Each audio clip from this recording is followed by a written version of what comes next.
Petit Jornal. Inteligência e irreverência em doses diárias.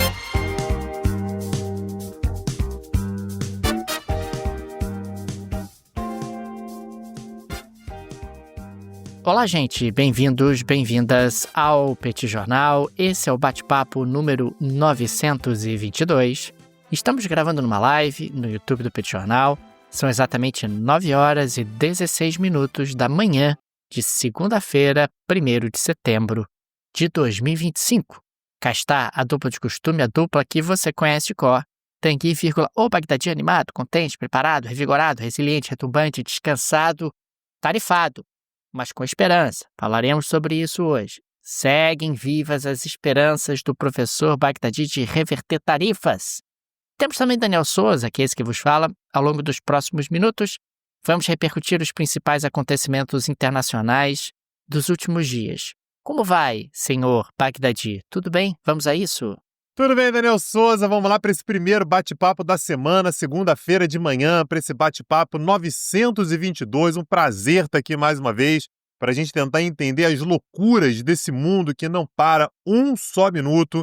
Agradeço a todo mundo que está aqui junto com a gente nesse chat do YouTube, né, de onde, aliás, nessa live, né, de onde sai a gravação, que vai ser escutada, vai ser ouvida pelo pessoal que nos acompanha pelo podcast. Sejam bem-vindos todos vocês. Uma honra ter vocês aqui com a gente. Daniel, como primeiro tema, como primeiro assunto do nosso bate-papo de hoje, eu queria falar sobre um tema que a gente vinha antecipando, né, ao longo da semana passada, que é a visita de Narendra Modi à China, né? Ele foi à China depois de 7 anos sem pisar no país vizinho, né, no gigante vizinho, mas ele esteve lá para a reunião da cúpula da Organização de Cooperação de Xangai. Então, é uma organização que envolve Índia, Paquistão, China, Rússia, Irã e mais aqueles países ali da Ásia Central. Então, isso aconteceu na China, né, numa cidade portuária no norte da China, cidade de Xinjiang, e eles se encontraram finalmente, né? Então, Narendra Modi e Xi Jinping se encontraram em solo chinês. Claro que eles já tinham se encontrado em outros momentos, mas em outros locais, né, em cúpulas mais amplas. Eles, portanto, no dia de ontem, tiveram um encontro muito significativo, Daniel. Esse encontro é significativo pelo fato de que não é por acaso que Narendra Modi não visitava a China desde o ano de 2018.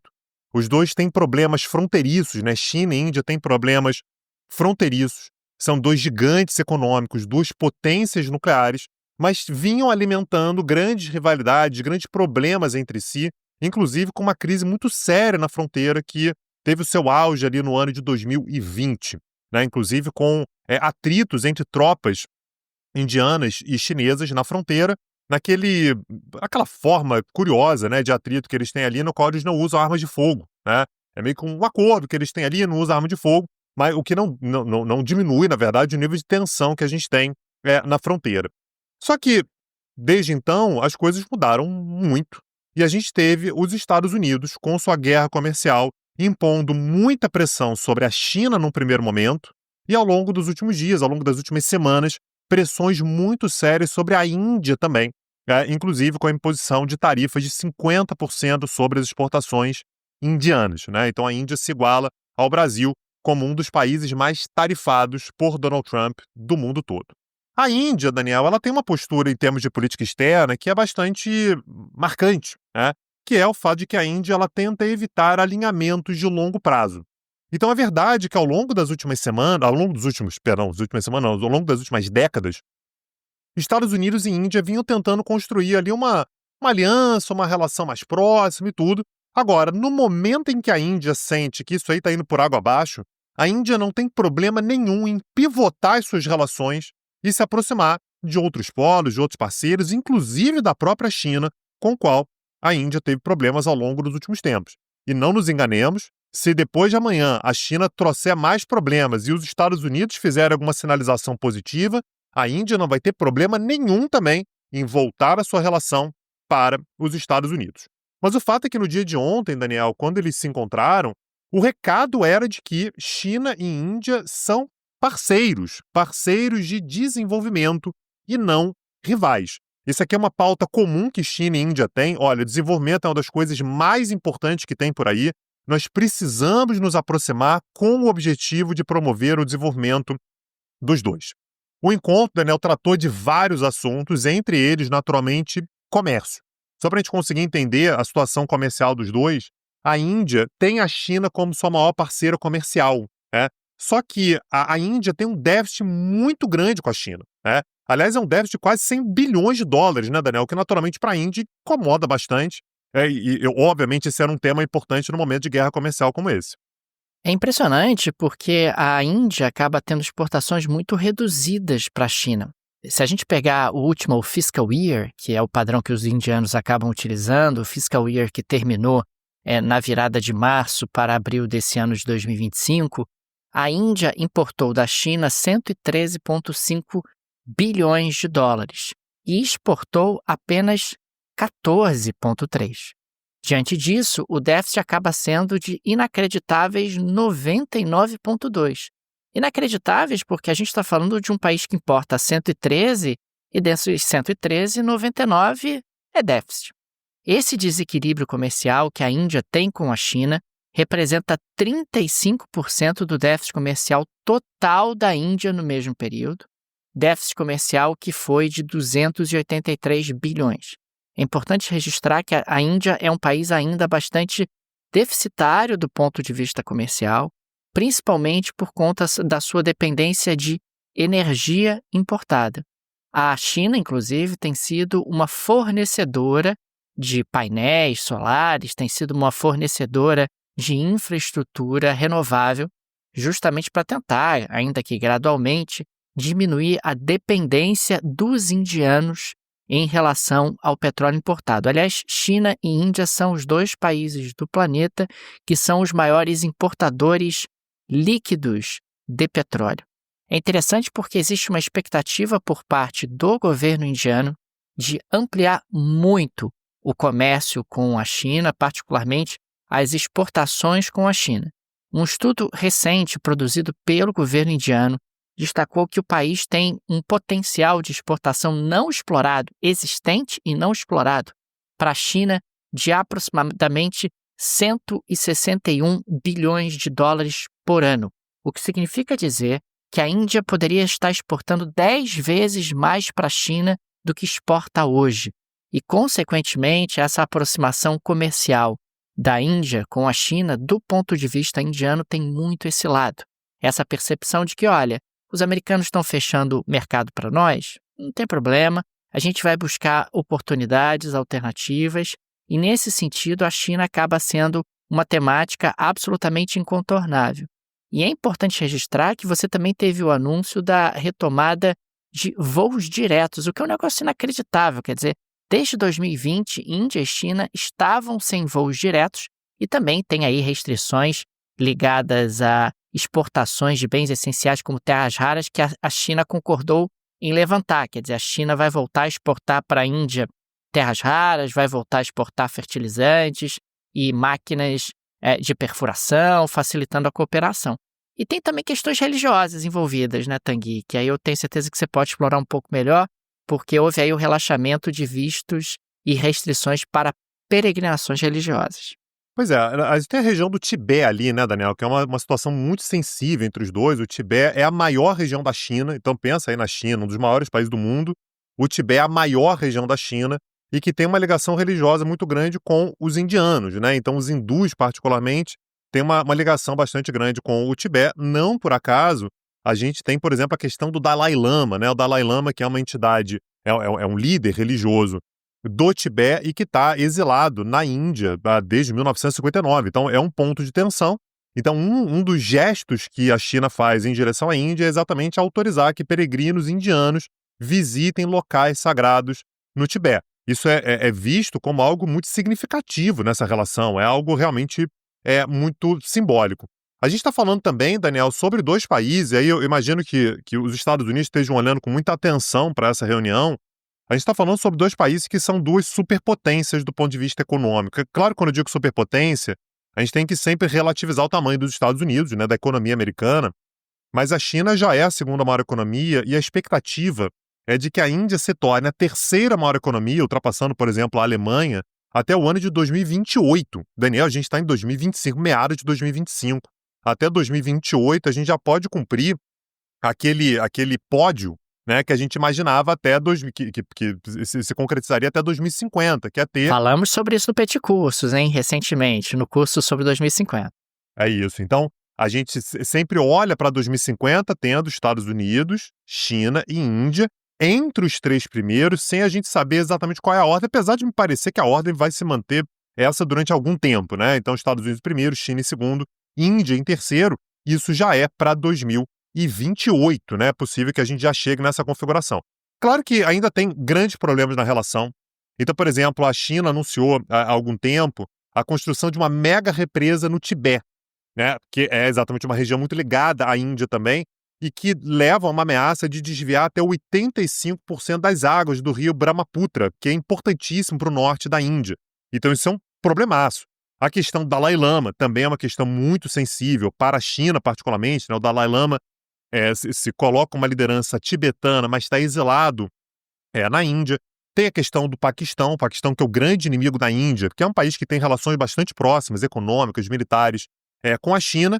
Mas, de qualquer maneira, Daniel, para um primeiro passo, é um passo muito importante. Imagino que os Estados Unidos estejam olhando para isso tudo com muita preocupação. É verdade, Tanguy. Agora, avançando para a próxima pauta, eu queria destacar uma decisão super importante, que foi a seguinte: um Tribunal Federal de Apelação dos Estados Unidos, aliás, a gente já tinha destacado que essa discussão tinha saído da primeira instância e tinha chegado a um tribunal de apelação, decidiu por 7-4 que a imposição de tarifas amplas por meio da Lei de Poderes Econômicos de Emergência Internacional ultrapassou a autoridade do presidente Donald Trump, pois essa lei não autoriza o presidente a impor explicitamente tarifas. Apesar da decisão, as tarifas do Trump continuam valendo, até pelo menos 14 de outubro, enquanto o governo federal prepara uma apelação à Suprema Corte. Aquilo que já esperávamos vai parar na Suprema Corte e vamos ver o que a Suprema Corte decidirá. Tivemos uma decisão em primeira instância, a primeira instância disse que o Trump não tinha poder para fazer o que estava fazendo. Tivemos agora uma decisão em segunda instância, de novo foi dito pela Justiça Americana que ele não tem poder para fazer o que está fazendo e agora vai para a Suprema Corte. É interessante que, em todos esses casos, as medidas não foram suspensas. Quer dizer, elas continuaram valendo, como quem diz assim, olha, passa a bola para o próximo. É ilegal, eu sei que é ilegal, o Trump não pode colocar tarifas dessa forma, sem autorização da Suprema Corte. Ele não pode ficar alegando que o Brasil é um perigo à segurança nacional dos Estados Unidos, isso é ridículo. Ele não pode ficar alegando que o Lesoto é um perigo à segurança nacional dos Estados Unidos e colocando tarifa, isso é ridículo. Então, eu vou passar adiante, tá? Eu não quero dor de cabeça para minha cabeça, mas claramente eu estou vendo que essa medida adotada pelo Donald Trump como ilegal. O governo Trump respondeu. Ele demonstrou forte oposição e o que acabou acontecendo foi que o próprio Trump afirmou que sem essas tarifas os Estados Unidos seriam completamente destruídos. Completamente destruídos. Ele também elogiou um dos poucos juízes designados por Obama que se posicionou a favor da legalidade das tarifas. A incerteza jurídica continua, Tanguy. Vai saber o que acontecerá na Suprema Corte? Não sabemos. Pode ser que a Suprema Corte diga que são ilegais essas tarifas, o Trump não pode fazer isso sem autorização do parlamento, ou pode ser que a Suprema Corte diga que não, é legal, é absolutamente legal, ao contrário do que decidiu a primeira instância, ao contrário do que decidiu a segunda instância.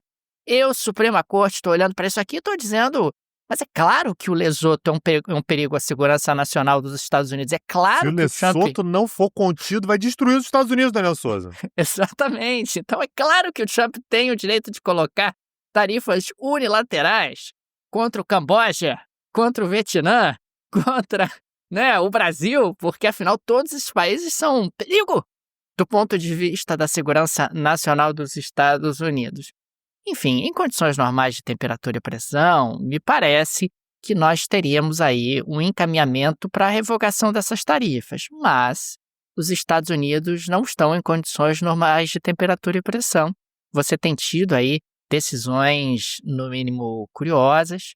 O parlamento está muito emparedado, né? O Congresso dos Estados Unidos, existe uma maioria republicana, mas mesmo os republicanos que não se sentem confortáveis com esse avanço são ameaçados sistematicamente de que nas primárias do ano que vem pode ser colocado um trumpista para concorrer com eles e, consequentemente, eventualmente tomar a cadeira deles no distrito.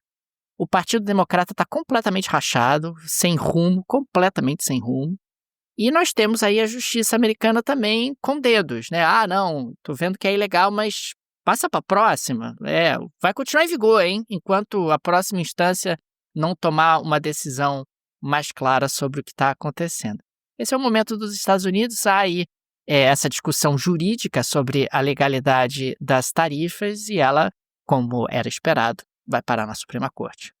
E aí, Daniel Souza, no meio disso tudo, se você quiser comprar uma camisa para você, recomendo que você compre uma camisa da indústria brasileira, que aí não tem essas tretas, você movimenta a economia do Brasil. Fica aqui a nossa indicação da Insider Store. A minha indicação de hoje, Daniel, é a camisa Future Form, que é uma camisa social, Daniel, que não é daquelas que botou, chegou no elevador, a camisa está amassada já está suada e tal. Essa não, a camisa Future Form, ela desamassa no corpo, repele água, e ainda tem estilo. Então serve para várias coisas. Você pode ir para o escritório, pode ir para uma reunião com ela. Ah, eu quero viajar mais elegante e tudo. Dá também camisa Future Form. Lembrando que tem um link que está na descrição desse episódio. Só de você acessar o site pelo link já vai direto, né? O cupom já é aplicado automaticamente. Mas se você quiser colocar manualmente, o cupom é PETI. E você tem 15% de desconto em toda a loja. E, aliás, esse desconto, inclusive, ele é cumulativo com os descontos que já estão no site. Então não perde, não.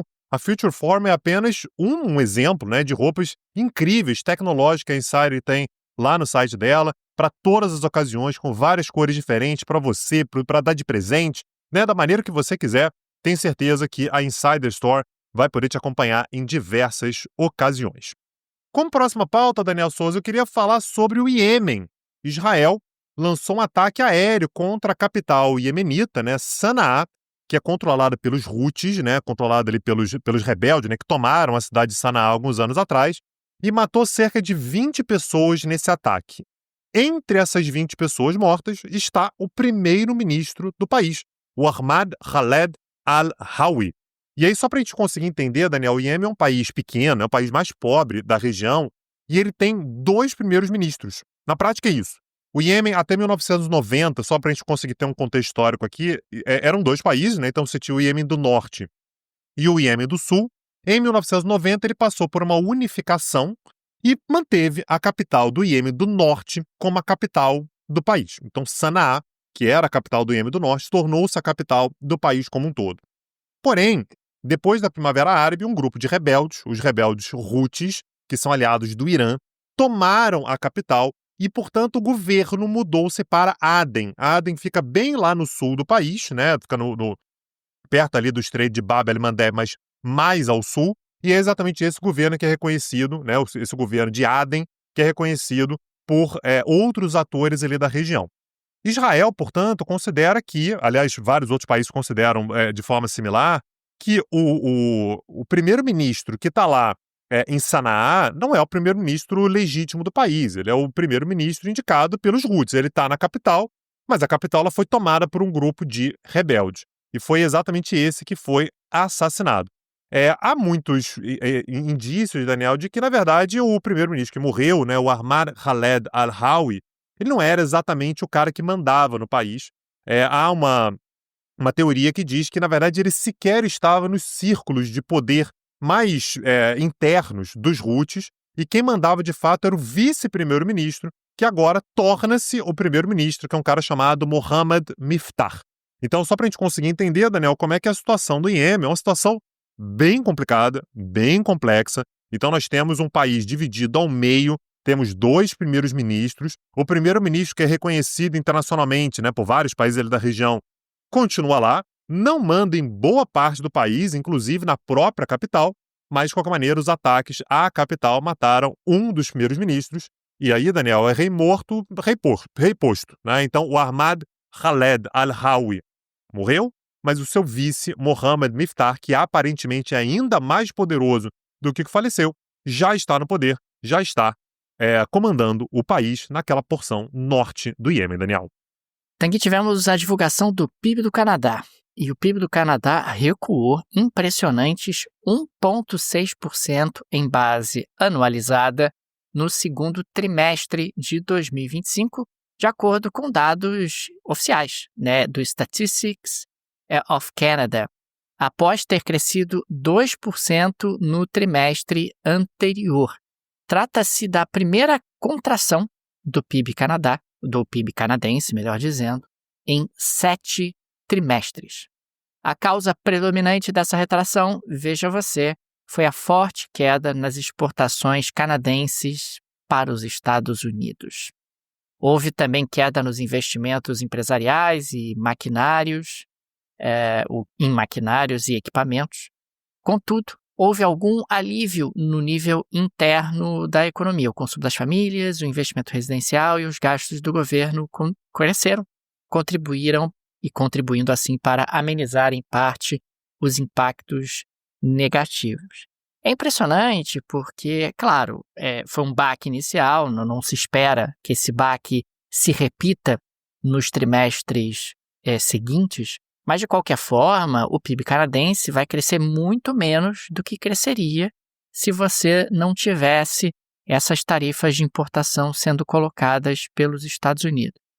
Nós temos o Canadá tendo uma alta dependência do mercado americano, mas ao longo dos últimos meses tem sido feito um esforço significativo por parte das autoridades canadenses para contornar os Estados Unidos, para reduzir a dependência do mercado americano, para diversificar as exportações canadenses para outros países, para o mercado asiático, para o mercado europeu, até para o México.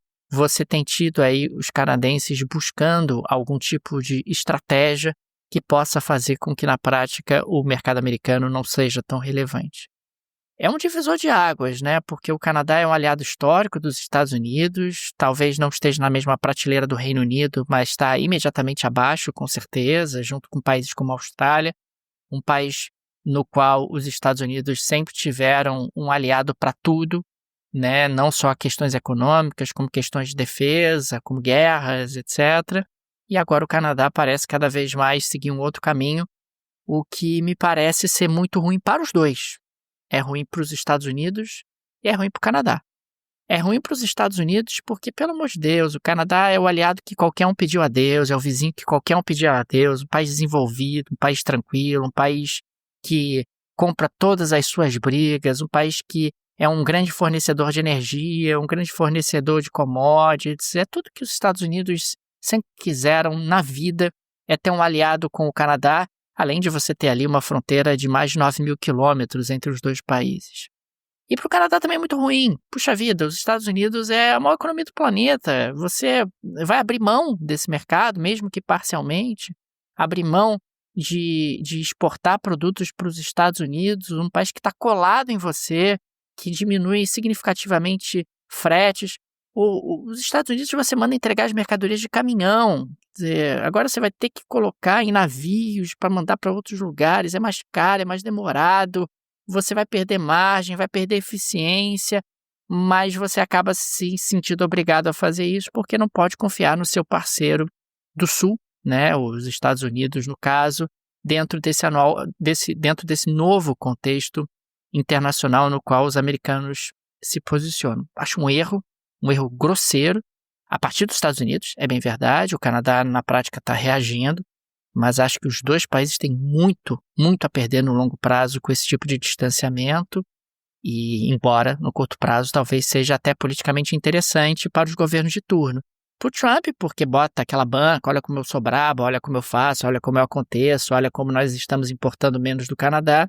E para o próprio governo canadense também, olha como eu sou valente, olha como eu peito o Trump, olha como eu consegui realmente colocar o Canadá numa nova rota. Mas acho que no longo prazo é muito ruim para os dois. Daniel Souza, eu queria falar sobre funcionalismo público na Rússia, né? Fiquei sabendo que tem alguns alguns cargos, né, alguns postos no funcionalismo público russo que te permitem viajar, né, viajar a trabalho, que é sempre legal e tudo, uma coisa cobiçada. Mas, em compensação, a Geleira Shakira hoje traz o outro lado desse cargo público que permite viajar. É isso, Daniel? É isso mesmo, Zangui. Você sabe que o Vladimir Putin foi recentemente ao Alasca, né? E aí eu fiquei preso nesse final de semana numa matéria do Daily Mail, do magnífico Daily Mail, descrevendo que nesse encontro, né, de 2025 no Alasca, entre o Putin e o Trump, você tinha ali um funcionário, né, do staff do Vladimir Putin que carregava uma mala específica, tá? E essa mala específica, ela serve para coletar e transportar os objetos, ou melhor, os dejetos fecais de Vladimir Putin. Ok. Por quê?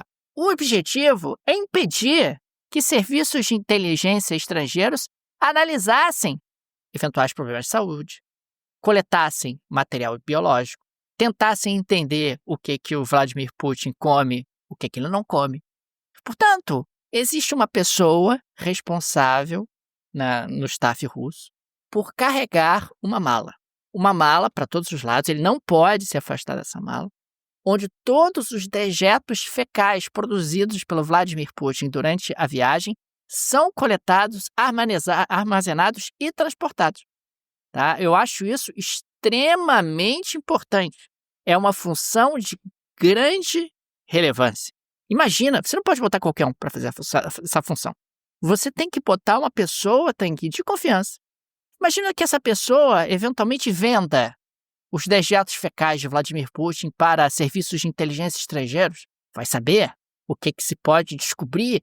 A segurança nacional russa vai estar claramente em risco. Portanto, nós temos aí algo importante, algo relevante, essa função de coletor e transportador de fezes de Vladimir Putin. Daniel Souza, eu confesso que quando eu fiquei sabendo disso, né, dessa função, o que mais me pegou não foi nem o cara, mas foi o próprio Putin, né? Porque ele tem que avisar, né? Alguém tem que vir aqui coletar. Como é que funciona isso, Daniel? Porque isso é uma coisa muito íntima do Putin, né? Assim, ele tem que comunicar, assim, que chama o coletor, o coletor tá lá. Enfim, você entendeu onde é que eu quero chegar, né? Isso realmente é uma curiosidade para mim. E se você quer saber mais sobre Vladimir Putin, tem um curso no Petit Cursos sobre a Rússia. E o nome do curso é Quem Tem Medo de Vladimir Putin. É verdade que esse curso foi gravado antes do início da guerra da Ucrânia, mas tem 2 aulas iniciais ali, uma sobre Boris Yeltsin e outra sobre o Putin, que explica muito, mas muito mesmo, sobre a Rússia atual, sobre a Rússia contemporânea. Então a gente teve condições de fazer ali uma aula biográfica sobre Vladimir Putin. Então acessa lá, petcursos.com.br, porque você vai entender um pouco mais sobre essa liderança sui generis, né, que é Vladimir Putin à frente da Rússia. Fica também o nosso agradecimento aos apoiadores e apoiadoras do Petit Jornal, vocês que ajudam a manter esse projeto de pé. Fica o nosso carinho, o nosso abraço, o nosso muito obrigado a cada um de vocês. O Petit é uma mídia pequena, não tem nenhuma produtora por trás, nenhum conglomerado por trás, e por isso a ajuda, o apoio de nossos apoiadores é tão importante, e por isso fica aqui o nosso agradecimento a cada um deles. Fica também o convite, se você gosta do nosso projeto, se ele faz diferença na sua rotina, considere nos apoiar. No descritivo desse episódio tem várias alternativas. Tem a chave Pix do Petit Jornal, petjornal.pj@gmail.com. E é uma maneira prática, instantânea de apoiar o Petit. Dá para ativar o Pix recorrente para apoiar o Petit. Tem também o link para o Apoia-se, o link para o Patreon, se você vive no exterior. Tenho certeza que uma dessas alternativas será confortável para você. É isso, Daniel Souza. Hoje, mais tarde, a gente está de volta para mais um episódio nessa segunda-feira à noite. Um abraço, até a próxima. Valeu! Tchau, tchau. Petit Jornal. Inteligência e irreverência em doses diárias. Acesse www.petitjornal.com.br.